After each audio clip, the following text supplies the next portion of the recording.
Sino raw ang mananalo na lineup? Team Suka o Team Bangag? Tingnan kasi natin, idol, kasi nga gamitan natin ng formula, hahanapin natin sino ang mananalo. So ano ang pinaglalabanan nitong dalawa, mga idol? Ang pinaglalabanan nila ay for senators. Okay? So kailan ba yan sila maglalaban?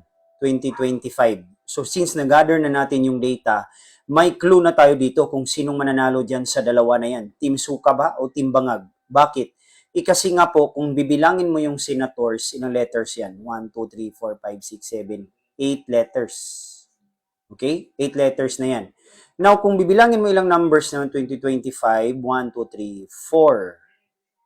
So, kung 8 yan, 4 yan, kailangan i-deduct mo yan para ma-solve natin kung saan sa dalawa na yan. 8 minus 4, that is 4. Okay, anong 4 meron RQTB? I-multiply mo yan sa 2. Bakit 2? Kasi dalawa nga Suka at saka Bangag. So 4 times 2, babalik na naman tayo sa 8. Ano ang gawin sa 8? Dito na, mag-underline ka na ng 8 dyan. 1, 2, 3, 4, 5, 6, 7, 8. O paano mo na-solve? Sino nalaman na nananalo dyan sa Suka o Bangag?